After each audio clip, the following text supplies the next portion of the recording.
Hello friends, तो कैसे हैं आप सब। आज है day 34 of 40 days series of advanced cost accounting.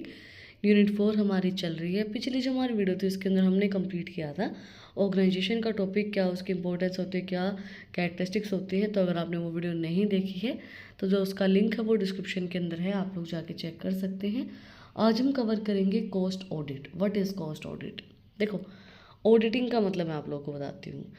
जो अकाउंट्स होते हैं ऑर्गेनाइजेशन के अंदर जो प्रिपेयर किए जाते हैं, कंपनी जो प्रिपेयर करते हैं अकाउंट्स, उनकी ट्रू एंड फेयर कंडीशन को शो करना।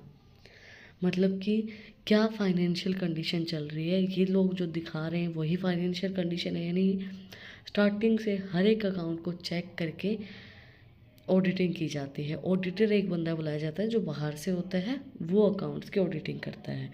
अब हम बात करें कि कोस्ट ऑडिट का मतलब क्या होता है। Cost audit examine an entity's cost record and other linked information, including a non-profit entity. The primary purpose of this method is to assure stakeholders such as shareholders, management, and regulatory authority the cost information a company reports is reliable and in compliance with relevant regulation and standards. देखो, cost audit जो होती है वो हमें बताती है कि coast जो रिकॉर्ड की गई है, जो भी कोस्ट है, जो नॉन प्रॉफिट एंटिटीज से जो भी कोस्ट रिकॉर्ड की गई है, वो रिलीवेंट है या नहीं है।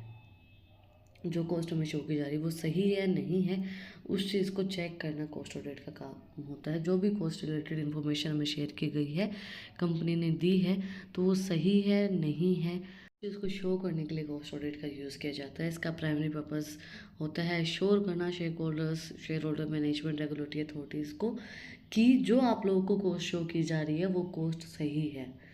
वो कोस्ट उनको कैसे पता चलेगा सही या नहीं है, वो कोस्ट उनको पता चलती है कोस्ट ऑडिट की हेल्प से। जब सारी चीज़ें चेक की जाती है, ऑडिटिंग होती है, तो उनको पता चलता है कि जो कोस्ट आपको शो की जा रही है वो सही है। ऑब्जेक्टिव क्या रहेगा कोस्ट ऑडिट को करने का?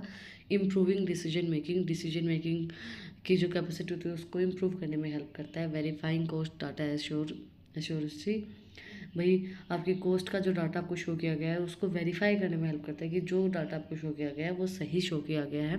एनहेंस कोस्ट कंट्रोल, कोस्ट को कंट्रोल करने में हेल्प करता है। आइडेंटिफाई इनएफिशिएंसी, अगर कहीं पे इनएफिशिएंसी है उस चीज़ को आइडेंटिफाई करने में भी हेल्प करता है। एंश्योर कंप्लायंस, कोस्ट ऑडिट करवा लेते हैं अपने अकाउंट्स की तो फिर आपके ऊपर कोई केस नहीं कर पाएगा। केस से बचने के लिए भी आप लोगों को हेल्प करता है। थोड़ा सा और डिटेल में समझते हैं। Varying the accuracy of the cost data, the cost auditor examine a company's cost account and record to ensure that the reported cost data is accurate, reliable and free from the material misstatements. देखो, verify करने में help करता है, sure करने में help करता है कि जो कोस्ट डाटा आपको शो किया गया है वो बिल्कुल सही है, एक्यूरेट है, रिलायबल है और कोई भी गलत स्टेटमेंट इसके अंदर शो नहीं की गई है। Enhancing cost control, it help a company identify areas where it can improve its cost control process, therefore it result in the cost saving and improved profitability. देखो, अगर आपको पता चलेगा कि भाई यहाँ यहाँ पे इतने इतने जगह पे ये कॉस्ट लग रही है, तो आप उस कॉस्ट कंट्रोल प्रोसेस को इम्प्रूव कर सकते हैं और कॉस्ट अगर सेव होगी तो ऑटोमेटिकली आपकी जो प्रॉफिटेबिलिटी है बिजनेस की वो इम्प्रूव हो जाएगी। Identify inefficiency, it helps identify areas where a company may incurring unnecessary cost or where it can improve its production process to reduce cost. Identify करने में हेल्प करता है कि भाई कोई भी अननेसेसरी कॉस्ट तो यहाँ पे नहीं है, कोई इनएफिशिएंसीज तो यहाँ पे नहीं है। अगर आपको पता चलेगा कि भाई कोई अननेसेसरी कॉस्ट यहाँ पे लग रही है तो आप उसको इम्प्रूव कर सकते हैं और कॉस्ट को कम कर सकते हैं। Ensuring compliance with regulation, a company compliance with relevant regulation and guidelines such as those laid down by the government agencies or professional bodies. जब आप, जैसे आपको इंश्योर करेगा कि आप अगर रूल्स एंड गाइडलाइंस को फॉलो कर रहे हैं तो government agencies and professional bodies भी आपका कुछ नहीं कर सकती है, क्योंकि आप लोग अपने अकॉर्डिंगली सही चल रहे हैं, रूल्स रेगुलेशंस को फॉलो कर रहे हैं। Improving decision making, it gives management better understanding of the company's cost structure and helps them make more inform decision about cost related matters. देखो, जो आपको कोस्ट रिलेटेड सारी चीज़ें पता चलेंगी, भाई यहाँ पे इतनी इतनी कॉस्ट आपकी लग रही है, सारी ऑडिटिंग के अंदर पूरी डिटेल मिलेगी, तो आप और भी ज़्यादा कोस्ट स्ट्रक्चर को अच्छे से समझ पाएंगे। और जब आप कोस्ट किसी चीज़ को जब आप बहुत अच्छे से समझ पाते हैं तो आप उसको इम्प्रूव भी कर सकते हैं, है ना। तो आपके लिए जब आप उनको कोस्ट स्ट्रक्चर को अच्छे से समझ लेंगे तो आपको सही डिसीजन लेने में भी हेल्प करेगा।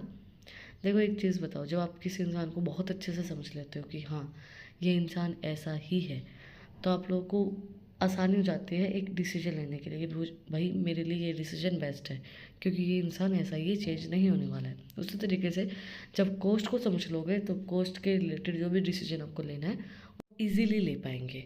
नेक्स्ट है हमारा कोस्ट ऑडिट के फंक्शन क्या रहेंगे। Firstly verifying of cost record को वेरीफाई करना, मतलब एग्जामिन करना कि जो कोस्ट डाटा आपको दिया गया है वो एक्यूरेट है या नहीं है। Examine the accuracy of cost data. Then verify the allocation of cost to product services और डिपार्टमेंट। उसके बाद वेरीफाई करेंगे कि कहाँ पे किस तरीके से कोस्ट का एलोकेट किया गया है, प्रोडक्ट्स के अंदर, सर्विसेज के अंदर और डिपार्टमेंट के अंदर। Then check the reliability of cost accounting system. उसके बाद हम चेक करेंगे जो कोस्ट अकाउंटिंग सिस्टम की रिलायबिलिटी क्या सही है या गलत है। Then compliance, ensure adherence to cost accounting standard and regulation. Ensure करेंगे कि भाई cost accounting standards and regulations के अकॉर्डिंगली ही ये हमने प्रिपेयर किए हैं। Then verify compliance with internal cost accounting policy and procedure. उसके बाद वेरीफाई करेंगे जो इंटरनल प्रोसीजर है, पॉलिसीज़ हैं, उसके अकॉर्डिंगली कि भाई इंटरनल जो पॉलिसीज़ हैं उसके अकॉर्डिंगली कोस्ट के क्या शो की गई है, प्रोसीजर क्या है, उसके अकॉर्डिंगली हम उनको वेरीफाई करेंगे। And cost analysis, analyze cost variance to identify areas of concern. उसके बाद हम कोस्ट के वेरिएंस को एनालाइज करेंगे। देन इवेलुएट करेंगे एफिशिएंट कोस्ट मैनेजमेंट प्रैक्टिस को कि भाई कौन सी कोस्ट मैनेजमेंट प्रैक्टिस इसके लिए सही रहेगी। एंड आइडेंटिफाई करेंगे कोस्ट रिडक्शन अपॉर्चुनिटी कि कहाँ पे हम कोस्ट को कम कर सकते हैं, वो चीज़ें हम देखेंगे। Then process improvement. Then review करेंगे एक्सेस जो भी अकाउंटिंग प्रोसेस रहेगी हमारी, रिकमेंड करेंगे improvement to enhance efficiency and effectiveness and efficiencies. Then identify eliminate waste in the cost related activities. उसके बाद हम आइडेंटिफाई करेंगे कि कहाँ पे हमारी जो कोस्ट है वो वेस्ट हो रही है, कहाँ पे ज़्यादा लग रही है। तो जो भी कोस्ट रिलेटेड एक्टिविटीज़ हैं जहाँ पे वेस्टेज हो रही है तो उस चीज़ को आइडेंटिफाई करेंगे। Then reporting, prepare cost audit report with funding and recommendation. उसके बाद प्रिपेयर करेंगे कोस्ट ऑडिट रिपोर्ट को जो भी फंडिंग और रिकमेंडेशन उसके अकॉर्डिंगली।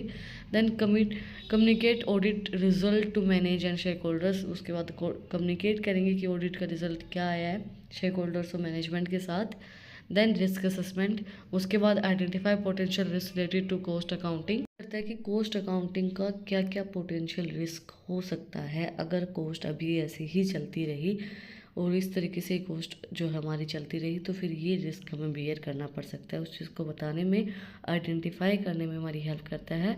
और assess the impact of cost related risk on the organization. उसके बाद कोस्ट से रिलेटेड जो भी रिस्क है ऑर्गेनाइजेशन को, उस चीज़ को बताने में हेल्प करता है। जब हम कोस्ट को पूरी तरीके से एनालाइज कर लेंगे, हर एक चीज़ का पता लगा लेंगे, तो उसके बाद हमें ये भी पता चल जाएगा कि क्या इम्पैक्ट पड़ रहा है इस कोस्ट का और क्या रिस्क है हमारे लिए। Internal control, evaluate the effectiveness of internal control over cost accounting. Evaluate करने में हेल्प करता है कि भाई किस तरीके से हम कोस्ट को और ज़्यादा इंटरनली कंट्रोल कर सकते हैं। And recommend improvement to strengthen internal control. और ये भी चीज़ रिकमेंड करता है कि किस तरीके से आप अपनी इंटरनल कंट्रोल कर सकते हैं, और आपके जो इंटरनल कंट्रोल है, अगर आप कोस्ट को इंटरनली कंट्रोल करेंगे तो किस तरीके से उसकी स्ट्रेंथ इंप्रूव होगी। इट फॉर टुडे, आज हमने कंप्लीट किया है cost audit objectives and functions. कुछ भी डाउट है, कुछ भी पूछना था, कमेंट में आप मुझसे पूछ सकते हैं। कोस्ट ऑडिट आपको समझ में आ गया होगा, फिर भी अगर कुछ डाउट है तो पूछ लेना। और अगर आपको इन टॉपिक्स की PDF चाहिए तो टेलीग्राम चैनल का लिंक भी डिस्क्रिप्शन में है, वहाँ पे जाके आप मुझे फॉलो कर सकते हैं। और भी इंटरेस्टिंग रील्स को देखने के लिए इंस्टाग्राम चैनल का लिंक भी डिस्क्रिप्शन में है, वहाँ पे जाके आप मुझे फॉलो कर सकते हैं। और अगर आपने वीडियो को यहाँ तक देखा है तो प्लीज़ सब्सक्राइब बटन पे एक मुक्का मार दो, बेल आइकन प्रेस करो ताकि जो सबसे पहले अपडेट है वो आप लोगों के पास आए। फिर मिलते हैं एक नए वीडियो के साथ, एक नए टॉपिक के साथ। Like, share and subscribe. Thank you for watching my video and enjoy your life.